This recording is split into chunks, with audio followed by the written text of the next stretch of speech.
Gosh, I think that's where I kind of want to start asking actually, is where you kind of, I don't know, where did that love of sort of print and image and like all that come from?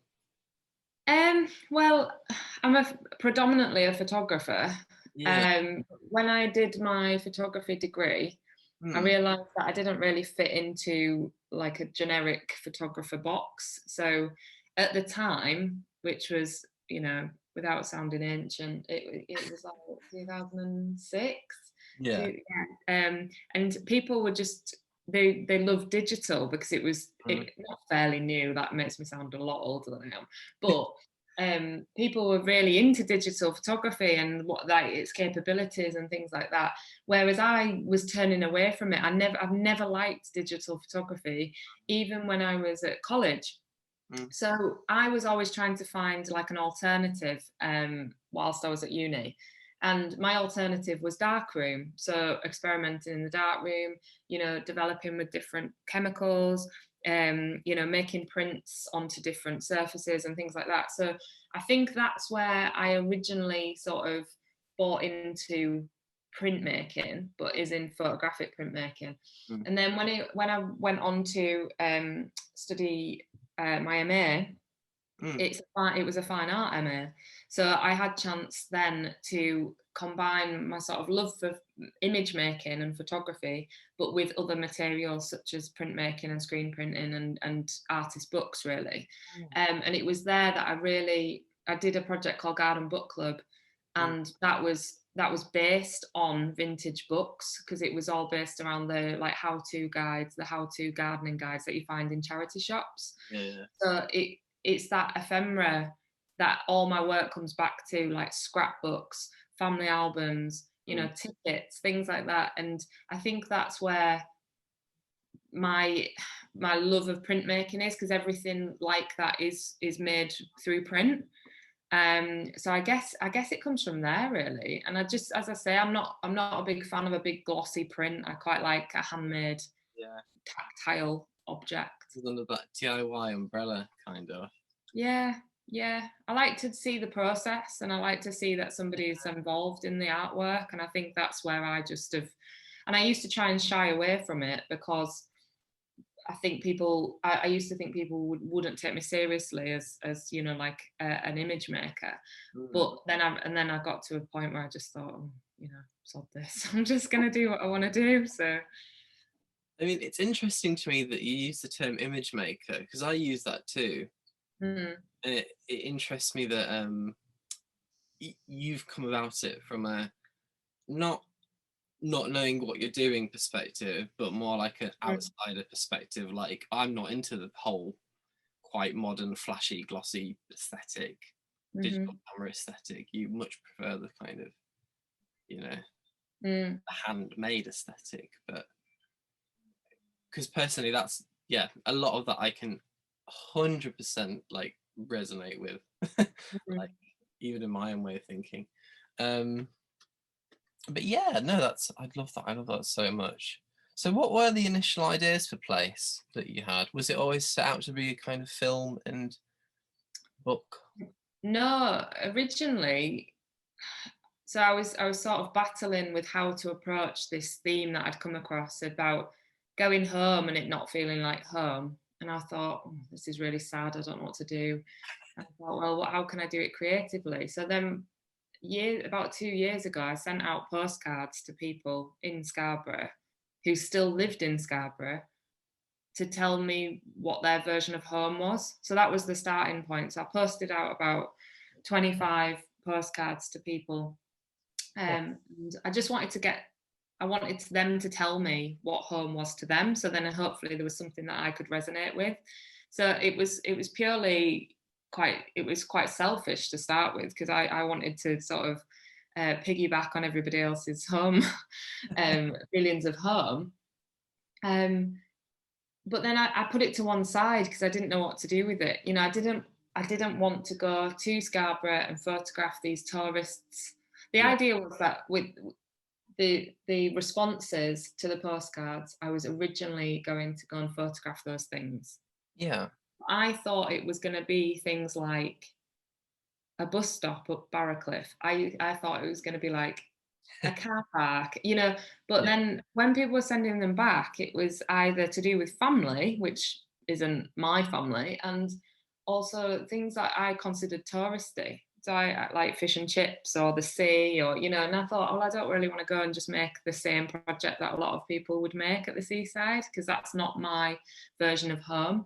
So then I shelved it until the commissions came out, and I thought, when I started to reconsider the proposal, I Mm. realised that I could go and photograph these things, but it would be in combination with, moving image, Yeah. writing, and it was a real exploration. So I didn't set out for it to be a film, but then I realised that I wanted it to be really embodied with place, Mm. and that's when the idea of developing it with the seawater and water and P-zone came about.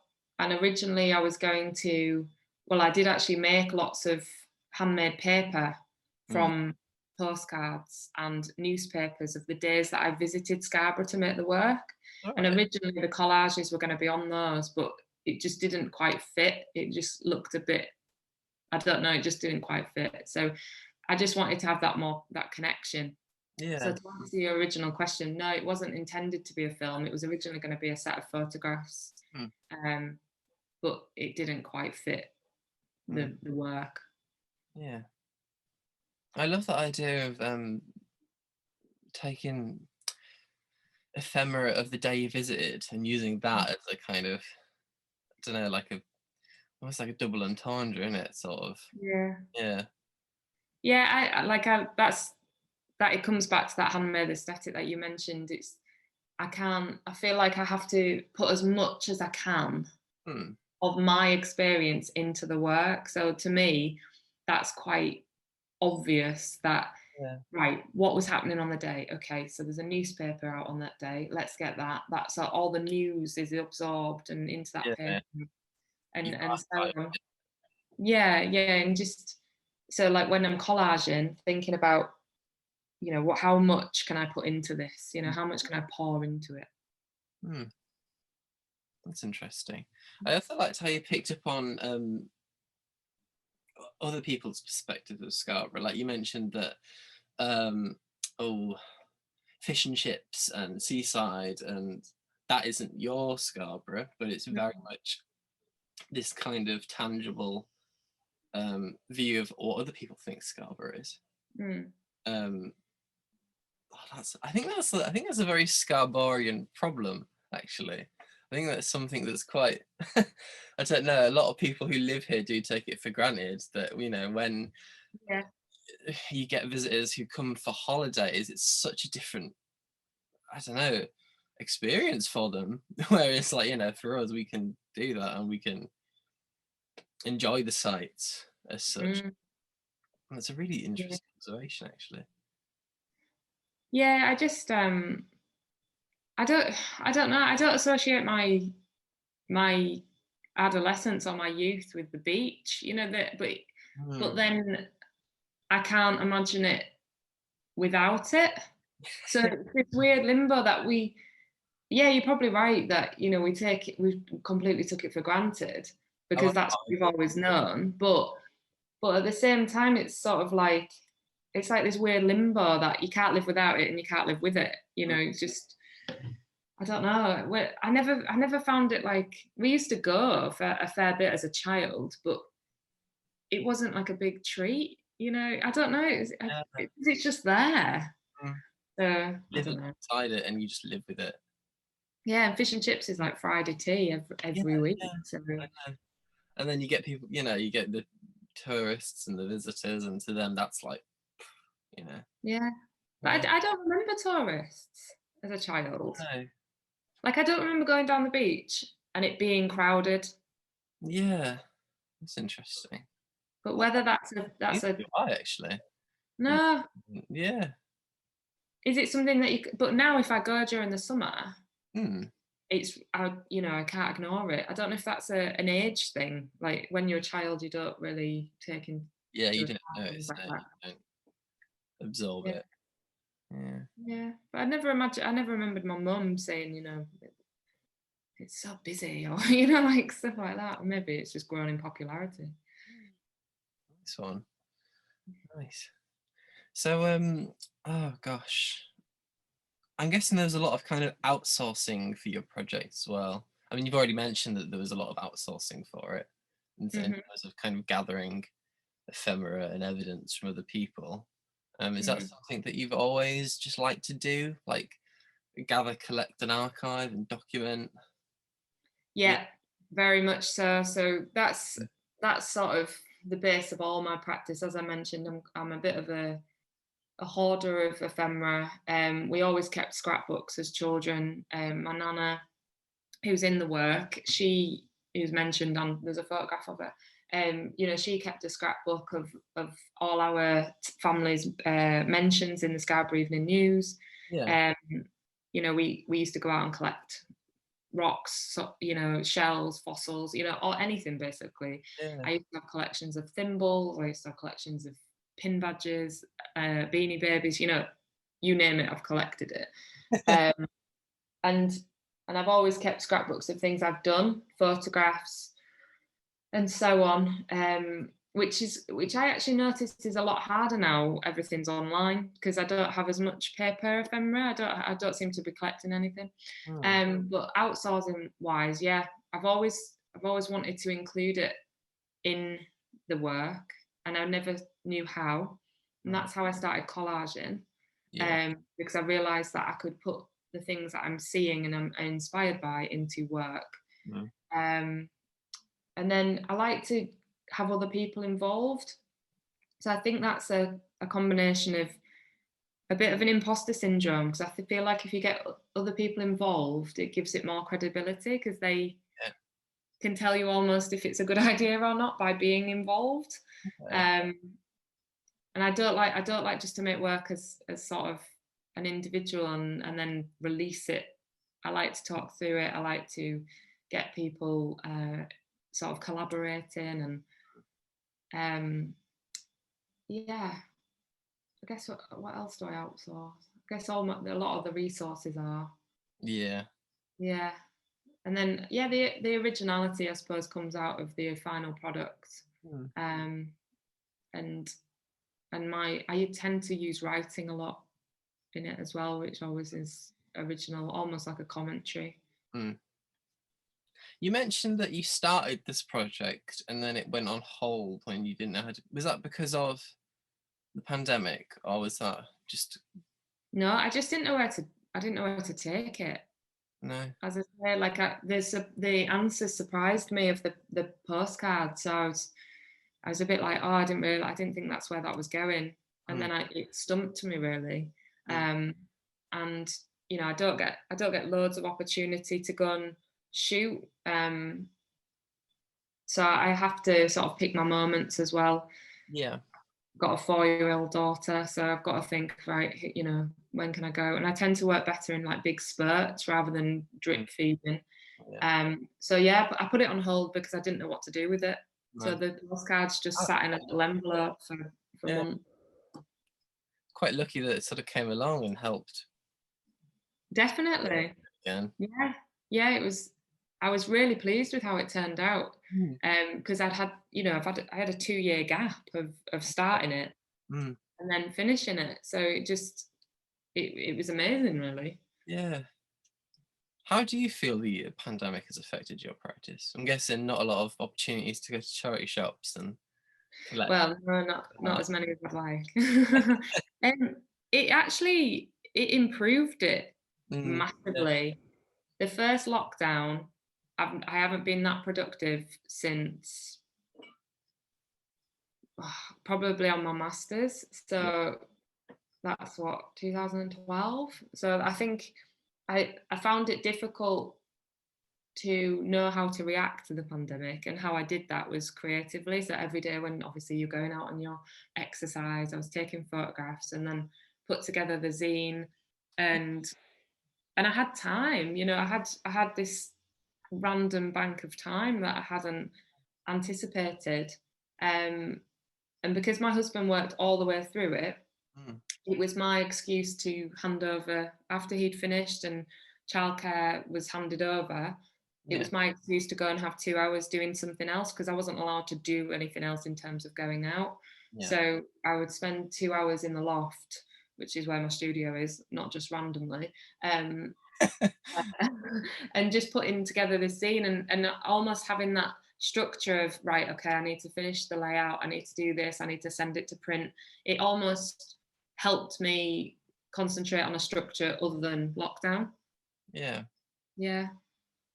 That's, After that, though, it sort of and up until this project, mm, that was sort of it. You know, I wasn't continually creative for the entire time. It was those two zines, yeah. and then the gap, and then it was this project.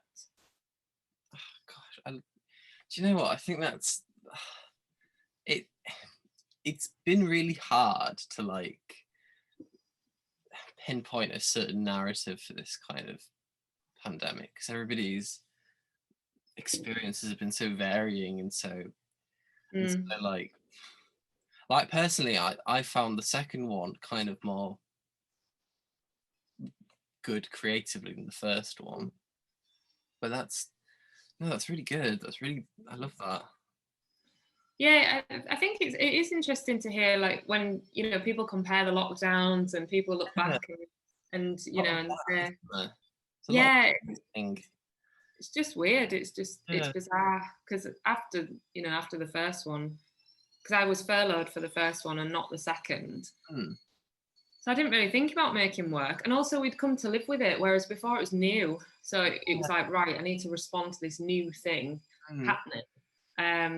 And then the second one, I was like, yeah, you know, and I started to see Yeah. more and more work being made about it. And I started to get a bit bored of it, you know, like when you start to see trends of things and you just start to think, I yeah. don't want to carry on to that. Yeah. Hmm. The restriction of lockdown made me realise how much I missed the sea and Yeah. how much I wanted to go and wasn't allowed. Hmm. But I'm quite I always describe myself as a bad student because I'm a teacher and I always think teachers are bad students. Um, and like you rebel against the things that you can't do. And obviously with lockdown, you were being told to stay at home. And all I wanted to do was not stay. I was like, right, all I want to do is go to Scarborough. And all I wanted to do is like break free from this. And Scarborough was the place that I was like aiming for. It was the first place we went after the restrictions were lifted slightly. And also all my family are there. Yeah. So if we'd have been there during lockdown, we could have seen them on our daily walks and things. Whereas in reality, I didn't see them for months and months and months because I choose to live in York. So that was really difficult. The restrictions in terms of the project, it didn't really pose an issue. You know, I think I completed most of the filming on one day. Yeah. And that's when it was you could travel for work. Mm. So I travelled for work basically. And yeah, it was yeah. Yeah. I was like, I'm sure it's fine. I'm actually, you know, I am working. Yeah. Oh, you're not wrong. No, Like, I know. It just felt a bit, you naughty, know, kind of. yeah. Yeah. But my husband works for Openreach and he was going to Scarborough regularly during lockdown. And I like when he got home, I was cursing him because he'd been all over. I was like, how was it? You know, with this bitter tone. But do you feel as a kind of quite a large spiritual akin to like your sense of place? Especially in your work, actually, because it is quite nostalgic and emotional. It is quite spiritual on a certain level. yeah, I think as I mentioned in the work, Yeah. it when people always say to me, where are you from? I always say Scarborough, and it's very much my spirit. It's very much it's intangible. It's not physical, it's not geographical, and people from Scarborough know it. You can't explain Yeah. it to others. I definitely think it's got that it's got that spiritual, that pull that is felt in spiritual Yeah. sort of, I want to say occurrences, but that makes it sound like a seance. I know, I get what you mean. You It's know, kind of weirdly cultural thing as well. yeah. Like, because I remember going to uni and Mm, telling people about the pancake day skipping thing. yeah. They were like mind blown and they Mm, couldn't understand it. And I was like, it's just a thing. Like yeah. this weird local tradition that has its roots in, I don't know, like folklore or whatever. Mm. Um, so what do you have in the pipeline at the moment? What ideas have you kind of got? Is Um, it going to kind of continue maybe in some form? well, I think I liked the push of making the work, because obviously I work very well to structure and deadline. Um, and I was very productive. I made a lot of things in a short space of time. Yeah. Um, and I'd really like to make more film, some more Super 8 stuff, because I just loved how that turned out. Mm. Um, in terms of ideas for projects, in all honesty, I'm not working on anything No.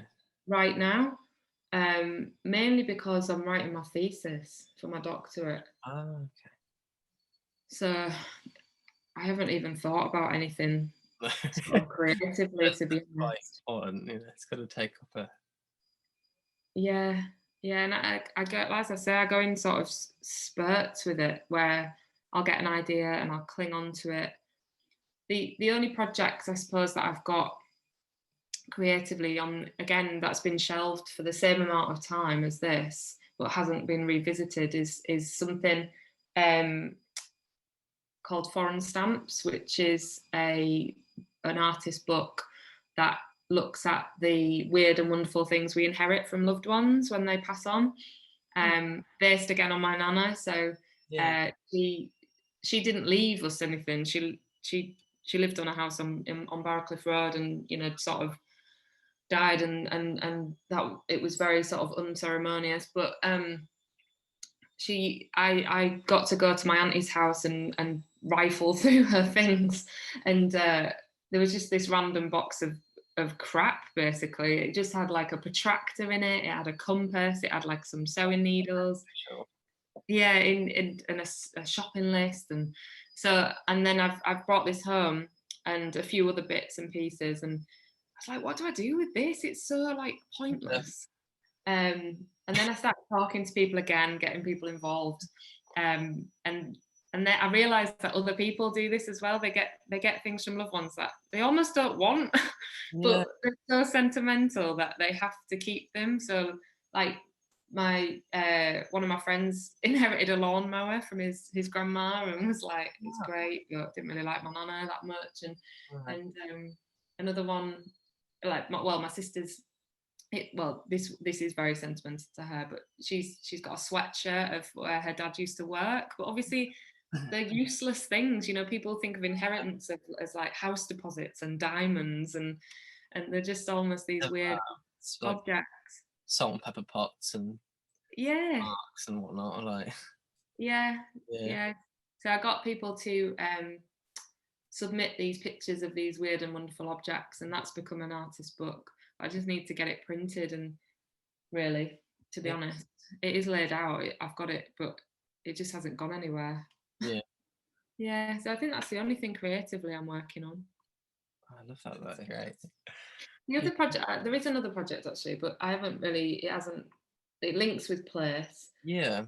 Is Um, it not kind and of come to fruition yet? Or no, not at all. It's just looking at businesses that rely on seasonal stuff. So yeah. that I've always preferred Scarborough in the winter, Mm. and I just wanted to like photograph businesses basically that just rely on seasonal work and people that rely on seasonal work.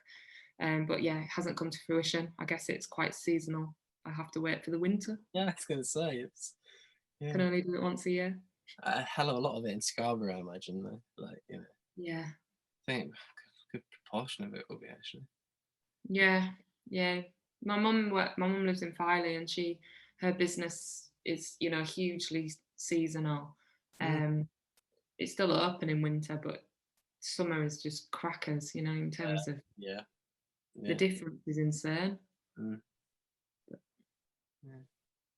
Oh, that's so interesting. I love that. Yeah, this has been great. This has been a very interesting little conversation. Oh, it's nice. It's nice to be able to talk about work. It's just I loved going to it. I was, you know, I've just, as I said to Martha, I've never had a exhibition or made work in Scarborough, which feels weird because a lot of it's linked to it. It always has been. Yeah. So this But it's has just been your first endeavour, like Scarborough based. yeah, Like, yeah. I've made work about like all my work is semi autobiographical, but I've never had the opportunity to directly link it back to Scarborough. Yeah. Mm. Oh, I'm glad that were your first opportunity to do that. Yeah, it's great. Oh, very good. Very nice.